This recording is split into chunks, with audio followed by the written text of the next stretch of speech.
Seja para celebrar uma ocasião especial, apreciar um jantar ou simplesmente relaxar, o vinho é uma escolha unânime entre entusiastas de bebidas em todo o mundo, proporcionando uma experiência única para apreciadores de todos os tipos, desde os iniciantes até os grandes conhecedores e especialistas no setor. Nesse cenário, o Brasil é um mercado em ascensão. De acordo com a Associação Brasileira de Enologia, a AB, desde 2017, o consumo da bebida no país vem crescendo, como mostram os dados da Ideal Consulting, que apontam que o setor cresceu 6% no primeiro quadrimestre entre 2021 e 2022. Esse crescimento, vale destacar, contou também com a participação dos vinhos brasileiros. Para se ter uma ideia, 2022 foi considerado o melhor dos últimos 27 anos do setor no país, com 704 premiações em 23 concursos realizados em 12 países. As informações são do Conselho de Planejamento e Gestão da Aplicação de Recursos Financeiros para Desenvolvimento da Vitivinicultura do Estado do Rio Grande do Sul, que afirma que os rótulos nacionais já somam mais de 6.000 premiações, com os dados de 2022. O Ideias em Debate de hoje vai explorar o crescimento desse setor no Brasil, seus desafios, tendências e estratégias empresariais para se manter no mercado, e desafios e dificuldades para quem quer empreender nesse setor. Nos nossos estúdios, vamos conversar com Regis Campelo, empresário, proprietário da Enoteca Sanvino, e Meriane Pacheco, diretora da Enairan e Sommelier. O programa Ideias em Debate está no ar.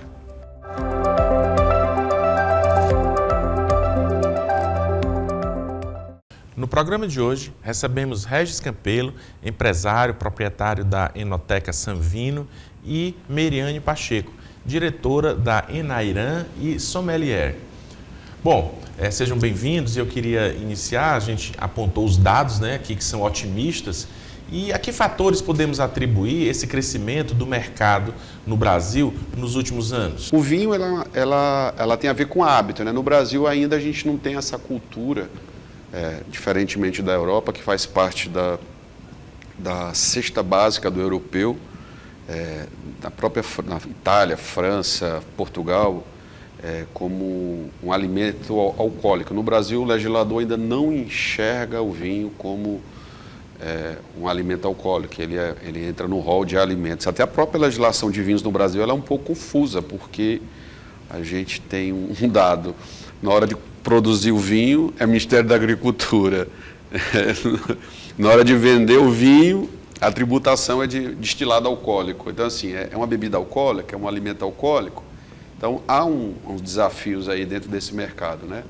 Mas eu, como empresário de vinhos, o nosso desafio de loja é disseminar a cultura e o que tem nos motivado mais nesse trabalho é de ensinar as pessoas a cultura do vinho, porque apesar de muita gente achar que é uma bebida simples, né, é muito complexo em vários aspectos, mas a gente enxerga os desafios da profissionalização. Eu sou um sommelier em formação, eu estou ainda exercendo o curso, né? E não para, é informação que não para. Então, assim, temos os desafios aí dentro dessa segmentação desse mercado que ele é promissor no sentido de qualificação e profissionalização. Meriane, seja bem-vinda também, Obrigada. a que você atribui esse crescimento, em que pese todos esses fatores aí que o Regis já trouxe, de desafios. Então, a que se deve esse crescimento, independentemente desses fatores, do mercado de vinhos no Brasil? Eu acho que o crescimento tem a ver com os benefícios que o vinho traz ao organismo, os polifenóides que tem na uva. Então, todo mundo olha também com um ângulo de também algo saudável, porque uma taça todo dia é indicado por um cardiologista, é indicado para fazer bem à saúde. Então, é algo consumido com moderação. E eu acho que a modernidade, a própria Europa, a influência da internet, os consumos nos melhores lugares, o mercado do luxo, está incluso o vinho, o espumante, o champanhe. Então, faz parte dos melhores eventos. Então, Moët Chandon é muito é consumida na Europa, aqui já é muito o Brasil. Inclusive, nosso terroir do Rio Grande do Sul, a gente costuma falar terroir, são regiões onde tem um cultivo de clima, solo, vento, tudo. Então, a gente costuma dizer terroir. E como esse ano eu tive a oportunidade de estar em 3 terroirs diferentes, então a gente vê nitidamente a diferença de características de cada país. E eu tive no Chile, que é um solo muito arenoso, muito calcário, então tem o benefício daquela uva. Na Argentina tem outro estilo de benefício da uva que vem muito ao clima dos Andes. Mas o que tem a ver também com o consumo? Eu acho que tem a ver a internalização do cultivo da bebida. Então, é muito forte na Europa, como o Regis comentou. Aqui no Brasil ainda estamos num percentual muito pequeno. Eu já vejo um crescimento muito grande, porque no Piauí tem tido uma procura grande, então, porque além de varejo, a gente faz a distribuição em todo o estado. Então, eu vejo que o pessoal de Pico está consumindo, o pessoal a gente tem cliente em Bom Jesus, a gente tem cliente em Corrente, a gente tem cliente em Luiz Correia. Então, a gente vê que todo o estado está puxando o consumo do vinho, porque vem a cultura que vem de uma TV, que vem hoje está todo mundo na Netflix, qualquer filme internacional, você vê o pessoal com a taça de champanhe aqui do lado, é algo fino, elegante e faz bem à saúde. Então, hoje eu estou muito na pegada de saudável, então um consumo moderado, com certeza é muito bem-vindo. Se há um crescimento desse mercado nacional, aí eu pergunto, diante do que vocês colocaram, se também há uma mudança no perfil do público consumidor. Qual o perfil das pessoas que consomem vinhos hoje no Brasil, Regis? Olha, vamos lá, eu estou no shopping, né? Quando você vai para um shopping center, você tem que ter um produto com preço de shopping center, né? Então você tem um ticket médio, né? Hoje, a nossa loja a gente chama de boutique, né? Porque é uma curadoria. A gente não trabalha lá com os grandes importadores, né? A gente faz uma curadoria. Eu faço viagens. Esse ano eu fui para a Alemanha, fui para a maior feira do mundo, em Düsseldorf. Fui convidado por produtores e fui junto com um dos nossos importadores. A gente tem uma parceria com a Trade, que importa os vinhos para a gente, e tive a oportunidade de entender mais o mercado, né? Como todo mercado, tudo tem seu preço, né? E as marcas têm a questão, a Meire falou aqui, a questão da Chandon, que é um produto que tem um posicionamento mais alto, é uma marca global, que pertence ao grupo Moeci, né, que é do LVMH, que é um produto que já tem um valor agregado muito grande. Então, assim, dentro do vinho, você consegue enxergar produtos com um preço mais em conta e que não tem esse posicionamento de marca, que é mais focado no produto e no preço. E o modelo de negócio que a gente trabalha na Sanvina, a gente trabalha o modelo americano. Quem tiver oportunidade, ou já foi nos Estados Unidos, os americanos eles posicionam por preço, né? Por faixa de preço. O vinho de 40, 50, 60, 60, 70 reais, ele vai trabalhando, porque o mercado trabalha isso. Então, a nossa loja, ela tem esse conceito por estar no shopping. Então, eu consigo vender vinhos lá para o funcionário, como consigo vender para um grande empresário, na mesma loja. Porque onde a desinformação, às vezes,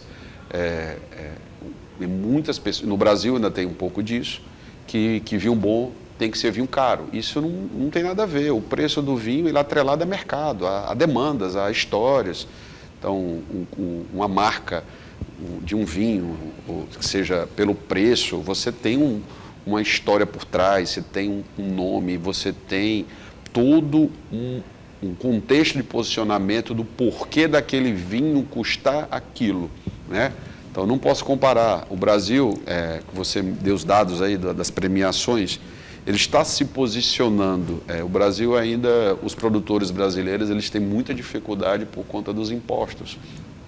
Mas, falando da produção, da enologia, que é o método de fabricação, a tecnologia evoluiu tanto no mundo que você consegue fazer bons vinhos em qualquer lugar do mundo. Desde que ele tenha um microclima, que tenha um clima temperado. Você já tem hoje no Brasil, Bahia, você tem Pernambuco, você tem... Aqui no Piauí, eu estava conversando com um produtor, e ele já conheceu a serra, e falou assim, ó, lá na serra aqui da divisa com o Ceará, dá para produzir espumantes. que é o terroir que é propício para a uva. As pessoas precisam entender que cada uva se adapta com a região. No Brasil, os espumantes especiais, os moscatéis, são comparados aos melhores do mundo. Eles não são o melhor, mas estão entre os melhores. E às vezes a pessoa, porque o espumante brasileiro está em ascensão. Vamos lá, a gente quando fala de espumantes, a gente tem uma segmentação, os estilos, né? Até a própria champanhe, você tem as casas de champanhe com os estilos de champanhe, com a diversidade de champanhe e os preços. Quando você vem para o espumante brasileiro, a gente não precisa, principalmente pela dificuldade que o país é econômica, você consegue tomar bons espumantes gastando pouco com a qualidade de espumantes de países consagrados. A sua empresa, né, tem 36 anos de mercado, a gente estava conversando agora há pouco nos bastidores. Como é que você acompanhou durante esse período essa evolução do consumidor brasileiro? Sim, exatamente. Quando a minha família resolveu implantar esse mercado, exatamente porque não existia esse consumo. Então, meu pai, empreendedor, veio, exatamente, ele até brincava que vinha muita gente com vinhos de São Paulo, Rio, e ele nos voos disse, eu vou colocar para mostrar que tem mercado e que vai abrir o mercado. E eu desde pequena trabalho nesse segmento e eu venho me especializando e crescendo e abrindo esse mercado também, estudando e emergindo no setor. E eu vejo que o consumo aqui no Piauí não só tem mais só uma loja, são inúmeras. E cada uma com seu mercado, cada uma com seu foco, cada uma com seu segmento, cada uma com seus rótulos, que eu acho muito interessante. Muito interessante porque, como a gente acabou de citar, os produtores brasileiros estão com excelente qualidade, inclusive premiações internacionais.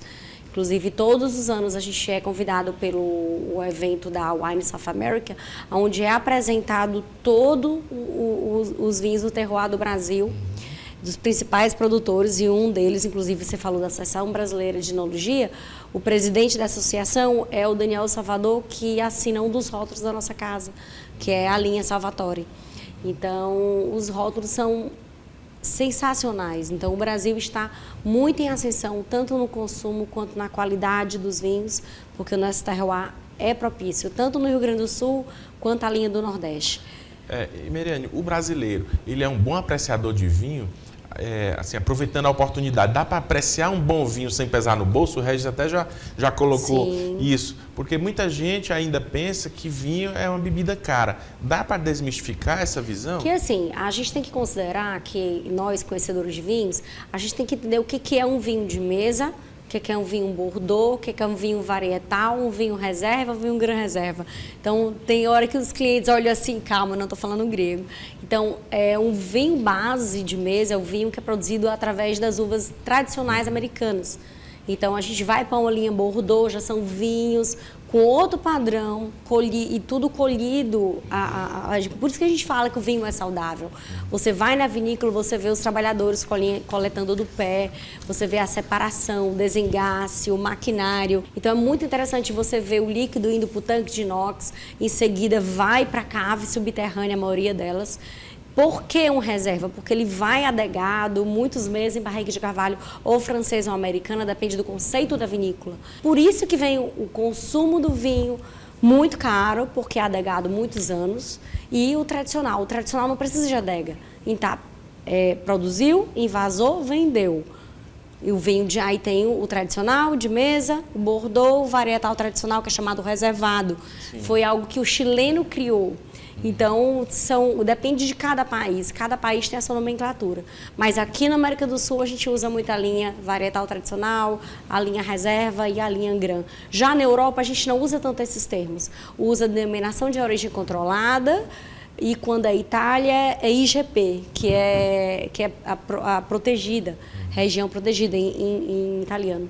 Então, várias características diferentes do mundo do velho mundo para o novo mundo. Então, é uma característica bem interessante. Na Europa é por região e não por uvas, como é aqui no Brasil. Só pegando um gancho aí, Campelo, na verdade, desse questionamento que você está fazendo, o produtor de vinho, na verdade, ele também é um empresário e ele é um agricultor. Então, como empresário, como agricultor, ele tenta, com cada produto dele, trazer um posicionamento. Então, assim, existe aqueles vinhos jovens que são feitos, 80% dos vinhos produzidos no mercado são feitos para serem consumidos jovens. O que isso quer dizer?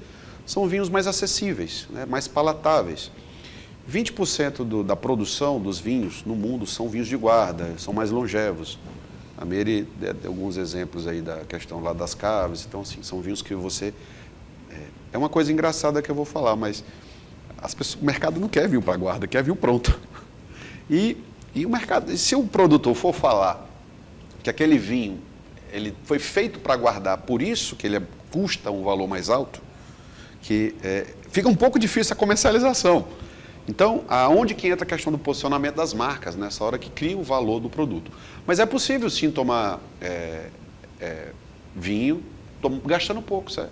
E a tendência do mercado, da pandemia para cá, está sendo, tanto na produção, a indústria brasileira de vinho sofre mais, porque, vamos lá, você vai falar das máquinas, os tanques de estabilização, as máquinas pneumáticas para fazer as prensas, que tudo hoje, ovas de concreto, são coisas caríssimas e são importadas. Imagina um produtor, a barrica de carvalho, ela é importada, compra, paga importação, vai vender o vinho, paga imposto, então, assim, é imposto em cima de imposto e o mercado às vezes não enxerga assim, o vinho brasileiro é caro. Falei, gente, mas você tem que entender que o produto, ele tem um custo para gerar, enquanto você tem o mercado europeu todo subsidiado, essa própria feira que eu fui na Alemanha, é um absurdo o custo e os governos, os portugueses, bancam os produtores para viajar, e isso não tem esse incentivo. Eu encontrei na feira, lá na Alemanha, o estande do Brasil, assim, muita curiosidade, e assim, me chamou a atenção que estava a Apex lá patrocinando, tinha poucos produtores, vou lembrar que os que eu vi, Gaspari, Miolo, Aurora, Salton, Pisato, porém, é um tipo de evento que era para a Apex e está financiando, porque não é só a questão da venda, existe o turismo enológico em cima da cultura do vinho, que geram as pessoas a viajarem. Porque, na verdade, eu estava no evento e comecei a bater papo com o pessoal da Pisato e o evento era um evento de profissionais. Tinha sommelier da França, sommelier da Inglaterra, sommelier da Ucrânia. E eles perguntavam, nossa, eu não sabia que tinha espumante no Brasil, impressionado com a qualidade. E as pessoas, eu não sabia. Então, assim, é um tipo de evento que precisa ser fomentado pela Apex. Para quê? Não só para a produção, mas para o turismo brasileiro. Porque as pessoas o brasileiro que busca ir para a Argentina, que busca ir para a Itália, ele quer conhecer a cultura, quer conhecer. E o europeu também quer conhecer. Apesar de, na Europa, você tem, na França, existe o bairrismo. O francês só come vinho francês, bebe vinho francês, o português só bebe vinho português, o espanhol. Então, assim, na Itália, então, quando tem um vinho, eles têm aquela proteção. Aqui no Brasil, não, a gente consome vinho do mundo todo. Vinho do mundo todo, Então, é como na Inglaterra, é como nos Estados Unidos, é no Japão, na China. Menos vinho brasileiros proporcionalmente do que vinhos E eu considero importados. América Latina também. Eu já estive na Europa também, mas esse ano em específico eu só fui no Chile e na Argentina. E no Chile eu só recebi opções de degustar vinhos chilenos. E em Mendonça só vinhos argentinos. Você não vê um vinho português, um vinho italiano, só se você for para uma adega especializada. Então a gente vê como no Brasil precisa do incentivo e se o governo subsidiasse, como ele falou que nessa feira na Alemanha, você vê no mercado geral os países ajudando isso. Então, eu acho que o mercado, a agricultura do Brasil merece esse apoio federal, não tenho dúvida. Que chega até a ponta, até os estados, como aqui no Piauí, chega para nós, empresários, com custo menor, para a gente poder não passar essa carga tributária para o cliente. Aí o consumo, com certeza, ia passar de 3 garrafas por pessoa, que é o que a gente quer, porque, como eu falei, porque hoje eu também estou na vibe saudável, e a gente vê que o consumo moderado não faz mal. O consumo sem moderação é que atrapalha. E a gente volta aqui aos nossos estúdios com Regis Campelo, empresário, proprietário da Enoteca Sanvino, e Meriane Pacheco, diretora da Enairan e sommelier. E eu quero voltar perguntando como é que os empresários, como empresários que vocês são, quais são os principais desafios enfrentados no mercado e que fatores levaram vocês a investir no consumidor piauiense? Acho que aqui no mercado, pelo fato de eu assumir uma empresa que vem de família, quando eu entrei, eu me assustei com a tributação. Então, a gente fica assim, a gente volta de uma feira dessa, que eu também fui na Wine South America, fui na Pro Wine esse ano, e a gente vai em outro país, que é até trazer um container, quando você vê a carga tributária que você tem que reter antes de você vender, você assusta. Mas é claro que a gente vem de um sangue de família de empresários, e eu não vou deixar de fazer, a gente procura armas, procura como fazer de forma mais econômica, sem passar tanto tributo para o cliente. Então, acho que a busca é essa, procurar produtores que tenham qualidade e o custo-benefício para o consumidor final não seja gritante. Mas, com certeza, eu apoio a ideia de tentar reduzir a carga tributária do Brasil, que, consequentemente, veio para o Piauí melhor. E aí a gente faz esse consumo crescer. Como você mesmo falou mais cedo, que a gente estimula com jantares harmonizados. Hoje eu tenho um, então eu faço mensalmente. Inclusive, hoje eu estou trazendo a sommelier da vinícola. E em maio eu vou trazer um enólogo de outra vinícola. Então, eu sempre estou emergindo e trazendo a cultura do vinho para o Piauí. Isso vem há muitos anos, esse investimento. Regis, você falou no início, né, que vinha do avô, a ideia. Então, comerciante. Comerciante. Como é que você decidiu empreender no ramo do vinho? Eu ainda continuo pesquisando negócio. Eu entrei no mundo de franquias, né? Tenho 14 anos, eu tenho a Copenhagen lá do Riverside. E a Miri falou de pagar imposto. O royalty, para mim, é um custo alto. E o imposto, infelizmente, vai para a ponta, né? Assim, a gente acaba fazendo estoque de imposto. O vinho... inclusive, tem uma comissão em Brasília tentando já criar um projeto de lei para alterar a legislação de vinhos no Brasil. Depois você pode até, como advogado, você ler sobre a legislação, é interessante a confusão que o Brasil, só no Brasil tem esse vinho de mesa, que é feito da uva Bordeaux, que pode colocar açúcar. No mundo não existe isso, só no Brasil. Então, assim, coisas da legislação. E também na tentativa de transformar o vinho em alimento, como ele der na OMC, o vinho ele é tributado como alimento. Então, assim, eu vou estar num rol Só que o legislador, no intuito de aumentar os impostos, ele tributa o vinho como se fosse uma coisa supérflua, né? Então, esse é um dos desafios, né? O que tem acontecido nesses desafios? O mercado sempre ele é hegemônico, né? Então, eu não sei como a Mary enxerga o que eu vou falar, mas assim, todo ano eu vou atrás de produto com preço, com qualidade cada vez menor, porque o que o cliente quer, ele tem um dinheiro para gastar e quer tomar um vinho de qualidade. Então, assim, a gente trabalha na loja fora do conceito do rótulo e mais no conceito do vinho na qualidade. Você falou sobre a degustação, se o piauiense sabe degustar vinho. Não é todo mundo que tem esse hábito, porque o vinho ele é um alimento alcoólico que, quando você quer aprender a degustar, você tem que trabalhar o sensorial, olfativo, o visual e o gustativo. Então, assim, as pessoas quando trocam um uísque por um vinho, eles precisam entender que a sensação gustativa está atrelada à harmonização.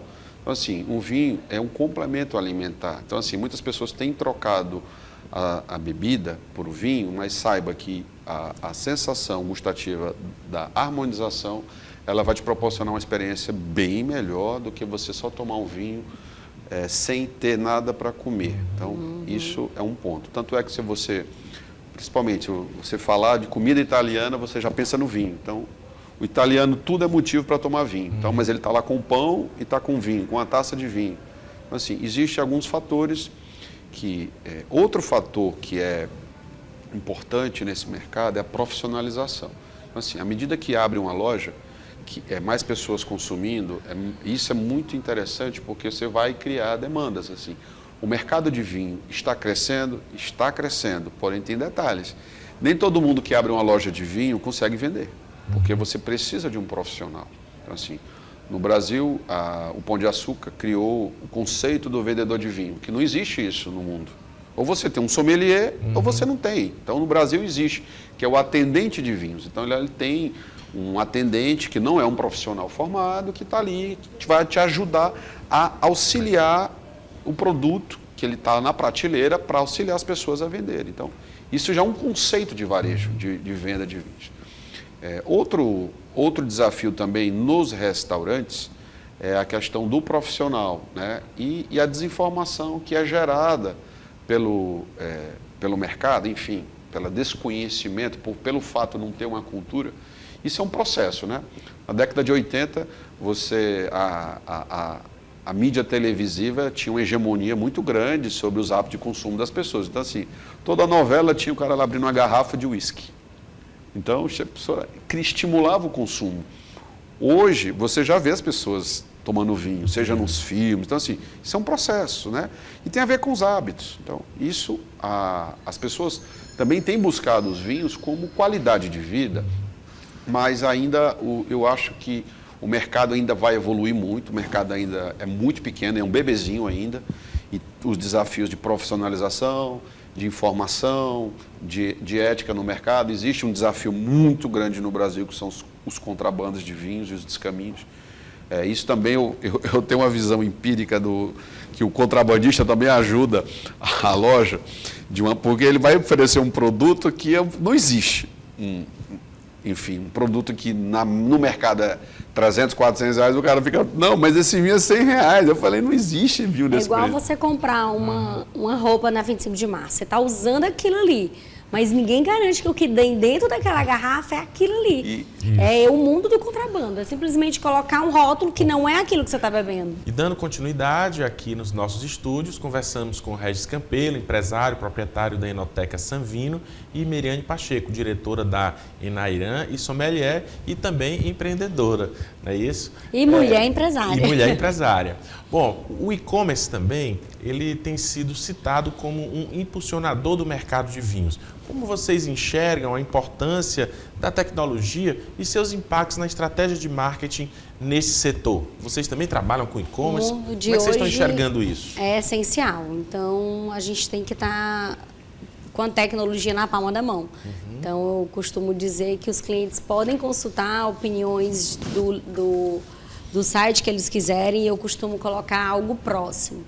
Porque está tudo na mão, o Google está na mão. Então, as informações e a venda também pela internet é muito importante. O responder rápido, as redes sociais. Então, esse trabalho da gente mostrar o que está fazendo e por que está fazendo, tem que ir para as redes sociais para o cliente acreditar e confiar sempre na sua marca.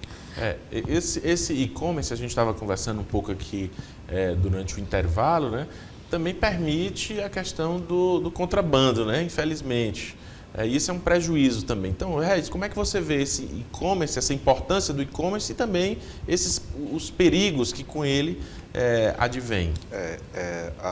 Saiu uma matéria na revista Adega, que é uma das principais revistas do setor de vinhos no Brasil, que mais de 40% dos vinhos de contrabando que são presos hoje pelo Brasil são vinhos falsificados, né? Recentemente saiu várias, vocês podem pesquisar aí, no interior do Paraná, o cara falsificando vinhos argentinos. Então, assim, é importante as lojas especializadas, onde você tem uma credibilidade do trabalho, que você sabe que é a garantia de procedência, né?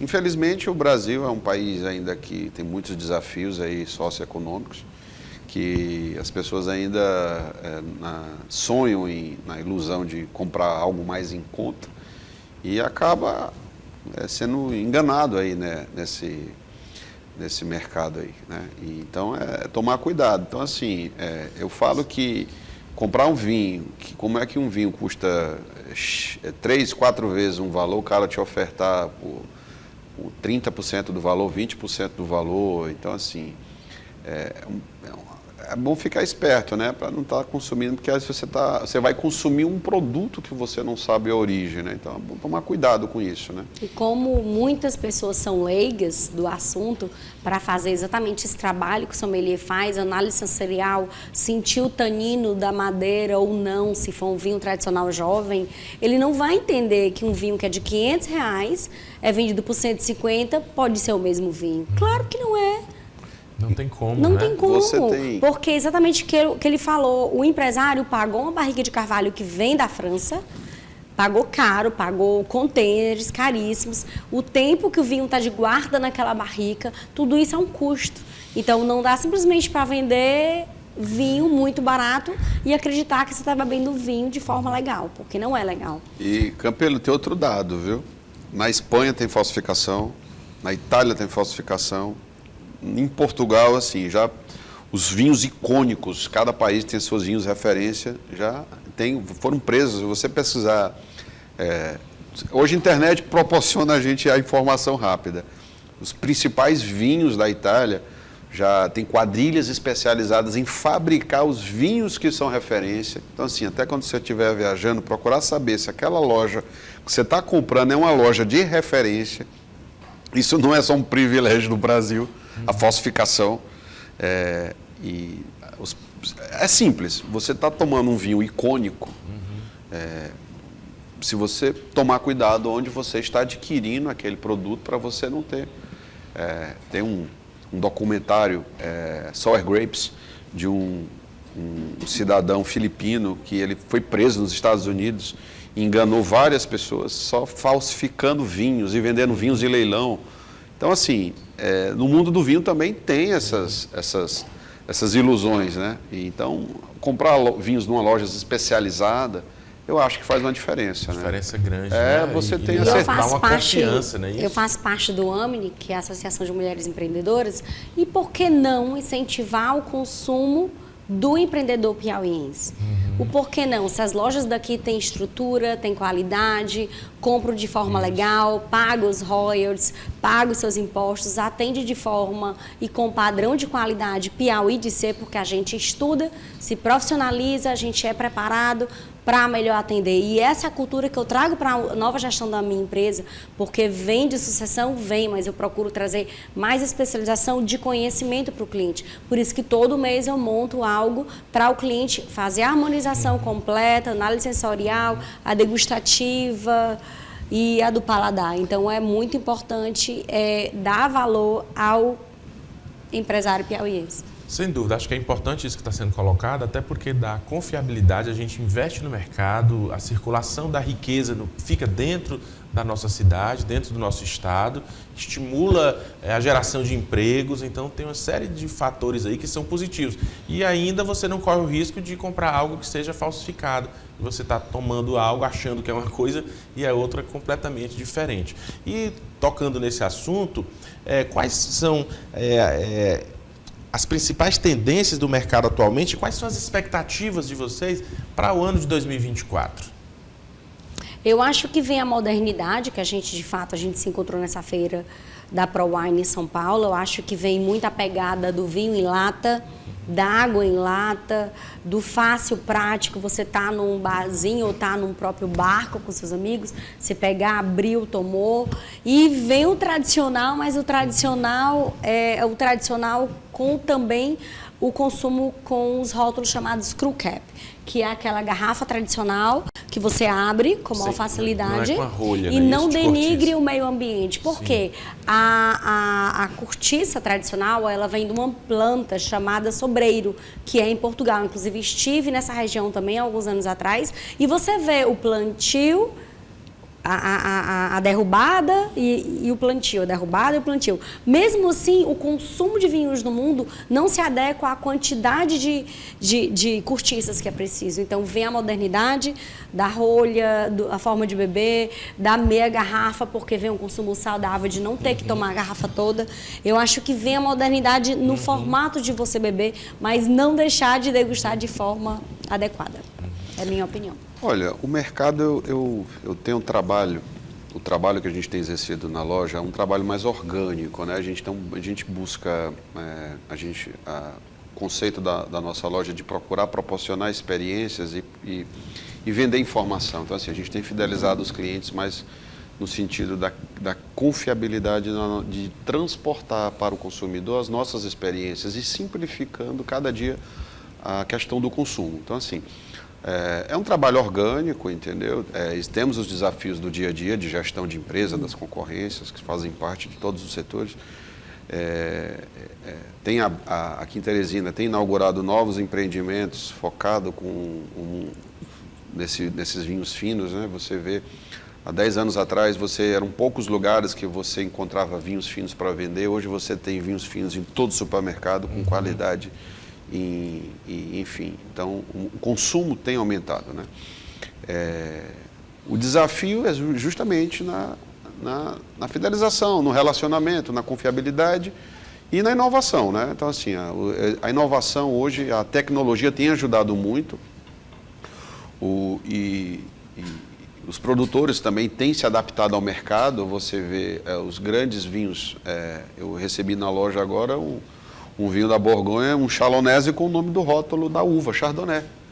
E me chamou a atenção, e o produtor, olha, o mercado americano, se não botar o nome da uva, eu não vendo. Então, o mercado já sendo soberano em cima da cultura, né? Então, assim, o nome porque na França, em Portugal, você não tem esse hábito de colocar o nome das uvas. Você sabe que aquela região tem aquelas uvas. Então, e o mercado americano, como é um dos principais mercados consumidores de vinho do mundo, já fazendo um grande produtor da região, obrigando a colocar o nome da uva no rótulo, que isso é coisa do novo mundo. Isso é Brasil, Argentina, então tem o mundo do vinho, ele está em constante mudança e transformação. No Rio Grande do Sul, você vê o desafio da serra, das novas gerações que vão absorver nessas vinícolas, e nem todo mundo, o filho do produtor que quer virar médico, nem todo mundo quer ficar. Então, assim, existe na região de Santa Catarina, que você já vê produtores profissionais que não vêm de famílias, que o cara que estudou enologia, que é um empresário, que entrou nesse mercado para investir na produção de vinhos, que tem vinhos fantásticos também em Santa Catarina.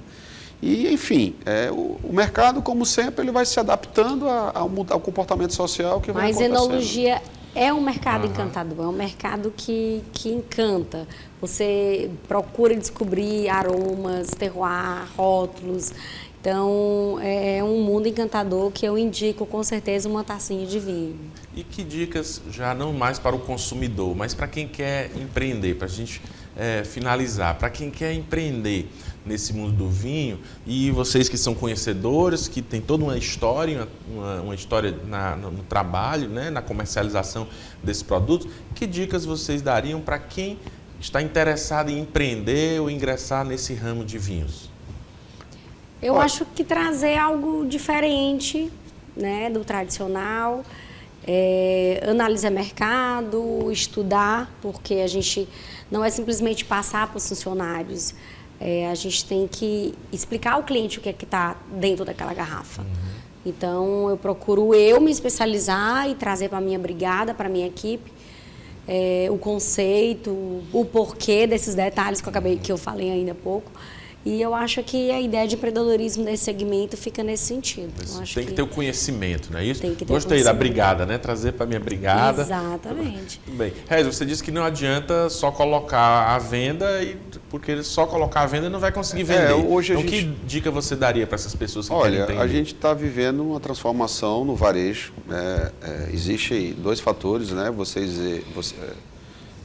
vê o mercado, né? O mercado é muito sensível hoje, as redes sociais, elas transformaram o hábito das pessoas, né? Então, assim, você tem as lojas como vitrine digitais, né? Eu falo que até aqui, que é uma televisão digital, né?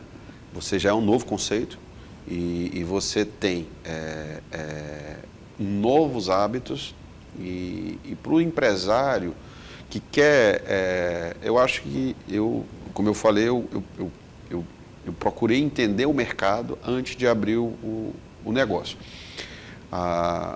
É importante conhecer, tem as escolas especializadas, né, de vinhos no Brasil, que formam profissionais do mercado do setor. Mas para o conceito técnico, né, porque um sommelier nada mais é do que um perito. Eu tinha experiência de gestão de empresas, então, assim, a gente está hoje vivendo um momento de transformação no varejo, né, entre o mundo digital, a omnicanalidade, entre transformação digital e físico. E é importante entender, eu optei por não trabalhar com franquias, pela experiência que eu tenho, e implantar dentro do modelo de negócio que eu criei, pela expertise que eu tinha de mercado, juntando a informação técnica do curso de sommelier com a minha experiência de varejo. Então, assim, uma das funções do sommelier é desenvolver pessoas, contratar pessoas, que não deixa de ser uma função de empresário, né? O sommelier é um cara que, vamos lá, eu não vou trabalhar num salão, mas eu trabalho com compra, pode trabalhar em importador, você pode trabalhar numa vinícola, você pode trabalhar, enfim, existe uma profissão. Então, assim, diferentemente de outros empresários, eu não tenho um sommelier, eu sou sommelier. Então, porque senão você fica... Por isso que entra escolas como Enocultura, que existe o Wine Enthusiastic, que é uma instituição que vem de Londres, da Inglaterra, que também treina os profissionais que não são diretamente do setor, que amam o mundo do vinho. Porque... Eu fiz o W71 e eu pretendo trazer essas aulas para cá também. E essas informações, elas ajudam ao profissional de vinhos a ter um domínio do negócio e optar qual o planejamento estratégico que ele vai operar dentro de um negócio. Porque como não tem uma receita de bolo, né? E tem os riscos do negócio, né? Toda atividade comercial é uma atividade de risco. Sim. Né? Agora, as experiências de mercado, de varejo, de relacionamento, de CRM, elas contam muito na operação. Então, assim, de você fidelizar cliente, de você trabalhar a posicionamento, de trazer produto e inovação. Eu venho da cultura de sempre inovar. Então, assim, isso para mim foi muito bom, porque já faz parte do meu DNA como empresário. E é um desafio. E como no mercado de vinhos não é diferente. E a gente tem a visão, no mundo do vinho, existe uma constante evolução e o varejo também está vivendo uma constante evolução. Então, assim, captar essas informações e transformar isso num negócio é um desafio. Já agradeço muito, Meire e Anne, por sua presença, ao Regis também. E fica aí o espaço para vocês fazerem as suas considerações finais, começando aqui pela Meriane. Acho que como é gravado, eu queria só fazer algumas perguntas, pode ser? O que é que você considera as considerações finais? Porque o tema é tão amplo que a gente fica meio perdido. Você diz assim o que você acha que é mais importante dizer, talvez estimular o consumo. Seu né? recado, o seu recado do Você tem falado muito, né, sobre o estímulo ao consumo da bebida saudável. Sim, claro. Talvez claro, seja claro. um recado que você está deixando. Sim, claro. Não é? Tá bom? Ela pode começar só já respondendo, né? Vamos lá. Então, a minha dica é você conhecer o mundo do vinho de forma saudável. Muito legal também essa pegada do vegano, do orgânico. Nós temos também algumas opções de rótulos, porque o vinho vem da natureza, vem do consumo, o consumo saudável, do plantio, da colheita, do desengaço de cada uva que foi plantada e passou vários tipos de clima para poder chegar até a sua taça. Então, valorize o que está na sua taça, exatamente porque passa por muitos trabalhadores, muitos estudiosos, como o enólogo, que ele é formado para produzir o vinho. Então, valorizando o que tem na sua taça para beber com moderação, que com certeza dá para você consumir seu vinho todo dia uma tacinha, e de preferência de empresa de padrão de qualidade do Piauí. É minha consideração. Muito bem, Regis. Para finalizar aí esse nosso bate-papo, assim, para quem quer entrar no mundo do vinho, é interessante procurar lojas especializadas,